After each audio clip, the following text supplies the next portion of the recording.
regarde.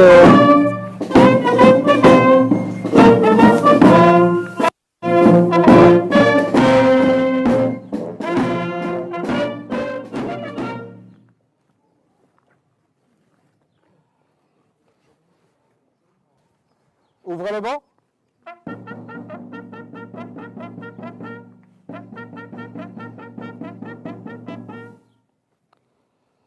Mesdames et messieurs, chers enfants, tout d'abord, permettez-moi de vous dire que je suis très heureux de vous avoir en direct cette fois-ci, parce que ça faisait un petit moment que la visio c'est bien, mais c'est quand même mieux le contact physique pour se retrouver et ça fait quand même chaud au cœur. Et merci d'avoir bravé les intempéries. Croisons les doigts pourvu que ça ne pleuve pas à drache, parce que sinon, on n'a pas de solution de repli, mais on résistera comme d'habitude. Notre calendrier comporte de nombreuses festivités, des fêtes religieuses, des fêtes historiques. Mais il n'existe qu'une seule fête nationale, qu'une seule fête qui réunisse tous les Français, le 14 juillet. Et aujourd'hui, pour la fêter, nous nous retrouvons à nouveau devant notre mairie, notre maison commune, au fronton de laquelle notre devise « Liberté, égalité, fraternité » est inscrite. Bien sûr, à nouveau, ce 14 juillet 2021 ne ressemble pas tout à fait aux autres, dans la mesure où aujourd'hui, nous ne pouvons pas encore librement nous rassembler sans masque et sans suivre certaines mesures sanitaires devant les monuments de nos villes, sur les places de nos villages, pour nous souvenir tous ensemble physiquement de notre histoire. Ce qui, je dois l'avouer, altère quelque peu l'esprit de fête. Cependant, notre nation et notre village se retrouvent unis et en communion par la pensée et les mille liens que notre mémoire commune tisse entre chacun de nous. En effet, dans nos mémoires communes, le 14 juillet est d'abord celui de 1789, ce jour où des milliers de Parisiens se révoltèrent face à l'absolutisme royal, crièrent leur colère contre leurs conditions d'existence et prirent les armes pour s'emparer de la Bastille. Cette date marque le commencement d'une très longue conquête, celle de la démocratie et de la République par le peuple français. Le 14 juillet, c'est aussi un moment politique fort, celui de la fête de la Fédération, qui s'est également déroulé à Paris un an plus tard. Le 14 juillet 1790, les Parisiens se sont réunis sur le Champ de Mars pour marquer leur volonté de concorde nationale. Au milieu d'une foule importante et des députés des 83 départements, le roi a prêté serment à la nation et à la loi. C'est sans nul doute cette notion de concorde qui fait la valeur et la force symbolique de ce jour.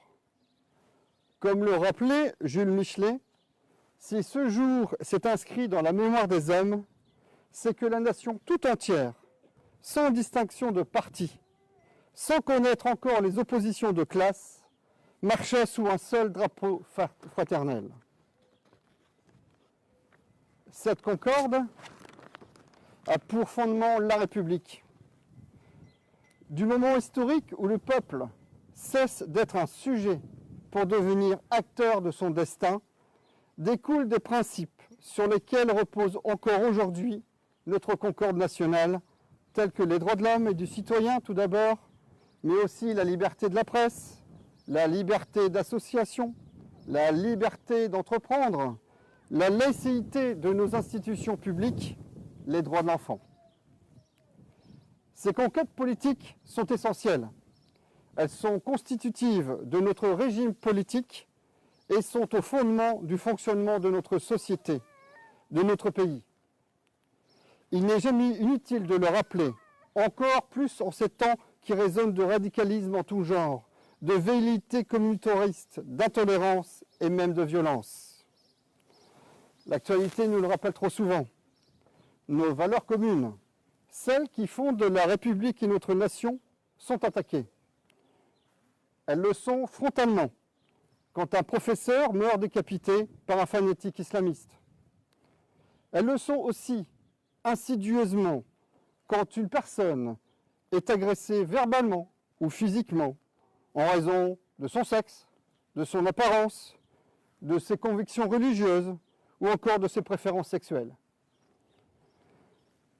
Chacun de ces actes, qu'ils soient physiques ou verbaux, porte atteinte à la nation, notre nation. Autrement dit, ces actes portent atteinte en définitive à tout un peuple assemblé dans la volonté de vivre ensemble et de se construire collectivement. Vous le savez, la République n'est pas seulement un héritage, c'est une dynamique qui vise à faire cesser ou à limiter les entraves aux libertés individuelles et collectives, à l'égalité devant la loi et à la solidarité des citoyens les uns envers les autres. Les valeurs de la République reposent sur l'idée d'une nation de femmes et d'hommes libres, épris de justice et de paix. Non pas renvoyés à leur héritage, à leur atavisme, mais coopérant activement à construire le destin et l'avenir qu'ils choisissent. En fêtant le 14 juillet, nous réaffirmons notre attachement à cet idéal de société et aux valeurs républicaines de liberté, d'égalité, de fraternité et de nécessaire solidarité qu'il promet. En conséquence, nous avons tous, élus comme citoyens, un devoir de vigilance et de responsabilité pour défendre ce pacte républicain fait de valeurs et de lois. Promouvoir ce qui nous unit plutôt de ce qui nous divise. Ne tombons pas dans le défaitisme ni le pessimisme, mais sachons nous mobiliser pour défendre notre France, celle que nous chérissons. En ce sens, Honhergeoises et Honhergeois, nous avons tous le devoir de bâtir une société plus juste, plus solidaire, plus respectueuse de l'autre dans ses différences, plus respectueuse du devenir de notre planète. Nous avons le devoir de développer une société où chacun trouve sa place dans l'harmonie et la sérénité. Ainsi, nos actions dans notre quotidien doivent toujours être guidées par toutes ces valeurs. Et le jour de la fête de notre nation est l'occasion de le rappeler. Unissons nos forces et notre énergie. Œuvrons dans le respect des principes fondamentaux de notre République et transmettons ces valeurs à nos enfants. Vive la liberté, vive l'égalité, vive la fraternité et la solidarité, vive ORJ, vive la République et vive la France.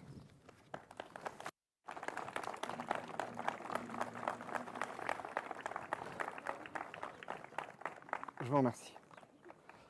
Alors désormais, je vais inviter les enfants et notre porte-drapeau à se joindre avec moi pour déposer la gerbe au monument.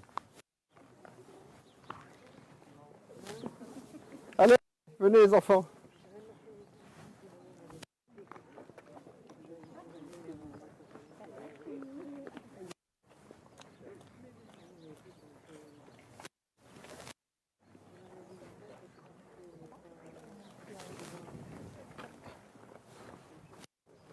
Maman. Il n'y a plus d'enfants? Ensemble? Allez, on va monter ensemble. On y va.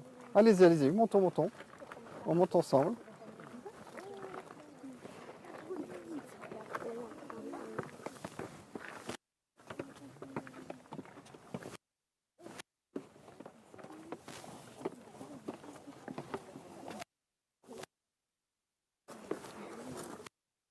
Alors, on va se retourner 30 secondes.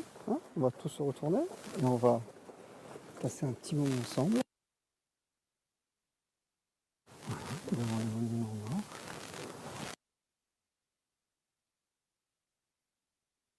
Décédés pendant les différents conflits. Donc, ce sont des gens du village qui ont résisté, qui se sont battus pour la liberté et pour défendre effectivement la France. Et le village, et puis aussi du coup, les habitants du village. Hein. Donc c'est important qu'aujourd'hui, en 2021, nous puissions toujours regarder ensemble ces noms, commémorer leurs noms, et puis avoir la mémoire de tous ces noms. C'est important. Mais des femmes qui se sont battues. Et grâce à eux, on est là aujourd'hui. Donc ça, faut toujours avoir en tête. D'accord? On va se retourner, tout doucement. Puis après, on va tous ensemble chanter. Après le minute de silence. D'accord?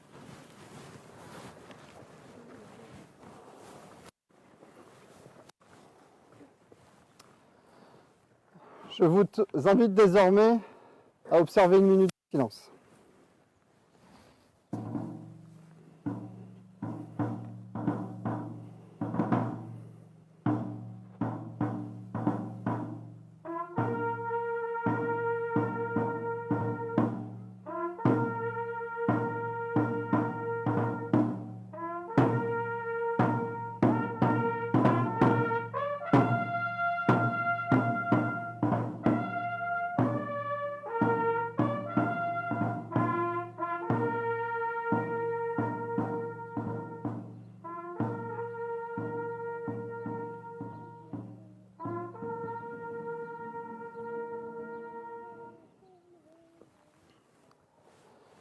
Tous ensemble désormais, nous allons chanter en chœur, on peut y aller, les nuages vont tenir. N'ayez pas peur, même si vous chantez faux comme moi, chantez tous ensemble notre hymne national. Les enfants aussi, hein, je vous entends, vous êtes derrière moi, donc c'est magnifique. Ça va?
Fermez le banc.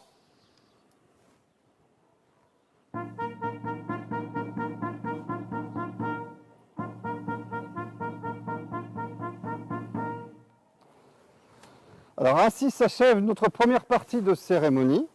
Quelques mots tout d'abord pour vous remercier à nouveau d'être présents. Merci à notre Philharmonie également d'être présente, qui joue pour, on m'a dit tout à l'heure, pour la 51e fois en ORJ. Donc je pense qu'on peut vous féliciter et vous applaudir.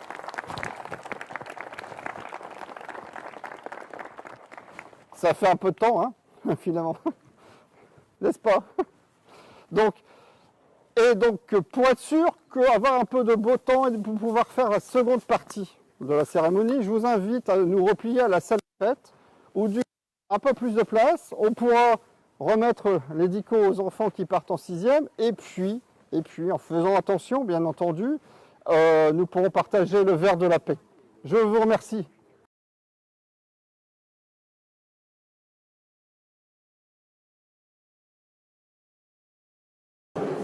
J'invite tout d'abord effectivement les membres de l'association Plus pour les enfants d'ORJ à venir me rejoindre. Ah, attention à vos...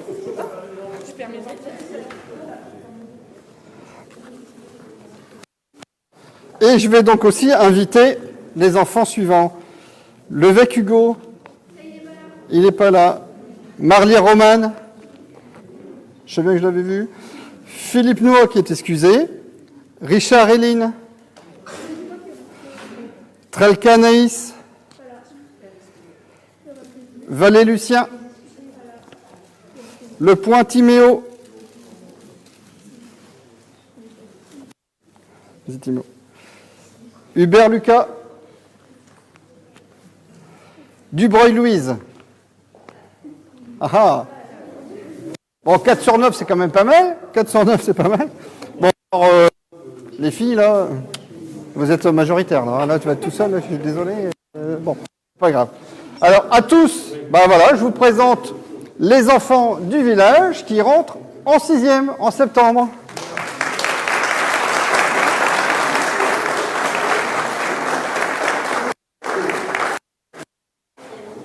Alors, vous allez me dire que je le fais à chaque fois, mais j'aime bien le faire.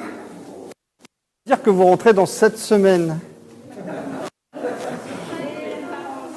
Hein, ils sont contents d'entendre cette semaine. Donc, c'est-à-dire demain. Hein, ça passe tellement vite que voilà. Alors, les enfants. Professeurs, vos parents vous l'ont sans doute dit, l'âge en 6e est une étape importante. Alors, je vous rassure, effectivement, la 6e est une étape importante. Ce ne sera pas la dernière, ça ne fait que commencer. Pas les parents? Ouais, vous en avez aussi. Ouais. Alors, vous allez quitter le confort de l'école primaire. Et notamment pour ceux et celles qui sont scolarisés en RJ, vous quittez le cocon de notre école communale, qui était vraiment petite école, petit cocon, vous venez bien ensemble avec les copains et les copines, tout va très bien. Vous allez désormais apprendre à vous prendre en charge, à gérer votre transport pour le collège, votre emploi du temps, devoir à faire. En un mot, il va falloir que vous grandissiez un peu plus. Mais bon, pas trop hein, quand même, parce que vous allez être jeune et puis il y a encore plein de choses à faire. Je pense que là, on va voir un peu avec les adultes. Nous nous souvenons de notre, effectivement, entrée au collège. Plein de rêves dans la tête. Vous en souvenez? Vous aviez quoi comme rêve? Avouable ou non avouable? Vous n'en aviez pas? Bon, en tous les cas, tout ce que j'espère, c'est que ces rêves, vous avez pu au moins en partie les réaliser. Après, la vie continue et que vous avez encore plein de temps pour en faire. Alors, aussi pour marquer cette étape de rentrer en 6e qui est importante, c'est une étape, c'est un cap. Mais pensez pour le travail réalisé tout au long de l'année à l'école. Le conseil est heureux de un dictionnaire. Alors, je sais, chaque année je le dis, pourquoi un dictionnaire? Parce que tout d'abord, c'est le plus beau livre de la langue française, sans doute l'un des plus beaux livres. En second lieu, ce outil est compagnon utile et fidèle pour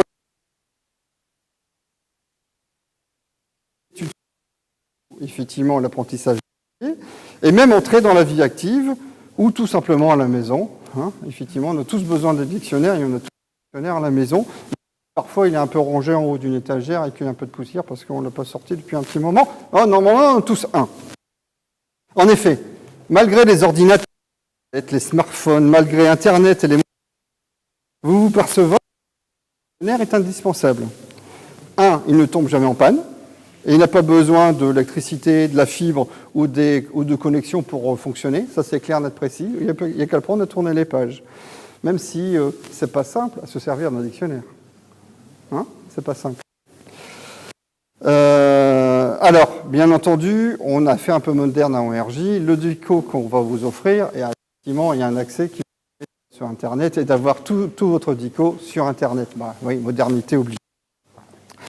Je disais tout à l'heure que dans notre vie, nous avons toujours besoin d'un dictionnaire. Enfants, adolescents ou adultes. Tout le monde consulte le dictionnaire. Papier, soit numérique, multiples raisons. La recherche de l'orthographe d'un mot, ou la recherche de synonymes, multiples et infinis en définitive. Anatole France écrivait « Je me suis bien souvent surpris à faire l'école buissonnière dans quelques grands dictionnaires, touffus comme une forêt, c'est-à-dire des gros pavés. C'est que les mots sont des images, c'est qu'un dictionnaire, c'est l'univers par ordre alphabétique. À bien prendre les choses, le dictionnaire est le livre par excellence. Tous les livres sont là-dedans. Il ne s'agit plus que les en tirer ou à les écrire. » Ainsi, Hugo, Romane, Noah, Eline, Anaïs, Lucien, Lucas et Louise, entre mains, vous allez recevoir un dictionnaire qui pourra vous aider tout le long de votre vie. À ce titre, considérez-le comme un ami. Usez et abusez de la lecture de ce dico, car on ne sait jamais trop de choses. Que ce dictionnaire vous invite à réaliser d'autres recherches, et vous permettre d'éveiller votre curiosité sur le monde. Que la connaissance puisse vous aider à faire des justes choix tout au long de votre vie. Pour finir, même si l'entrée au collège est importante et vous demandera beaucoup de travail, n'oubliez pas que la vie passe vite. Profitez de chacun des moments qui vous sont offerts. Et quoi qu'il arrive, n'oubliez pas de vivre pleinement, totalement et passionnément votre vie d'enfant et d'adolescent. Je vous dis donc bon courage à tous pour la rentrée de 6e, bonne chance et aussi bonnes vacances. Je vous remercie.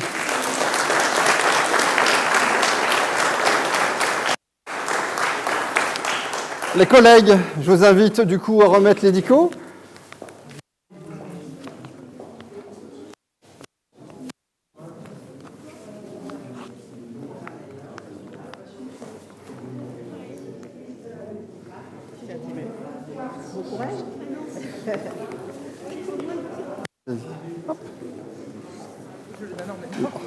L'association. Alors l'association Plus pour les enfants de RJ remet effectivement un bon d'achat d'une valeur de 30 € à chaque enfant.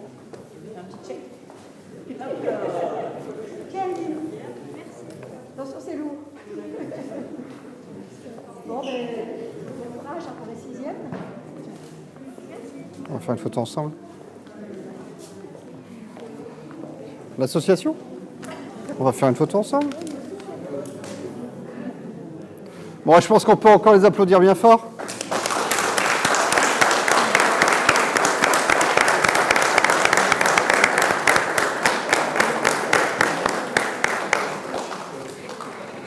Alors, ainsi s'achève cette seconde partie de cérémonie. Nous allons donc pouvoir passer à la partie sympathique aussi, qui est de partager ensemble le verre de l'amitié et le verre de la paix.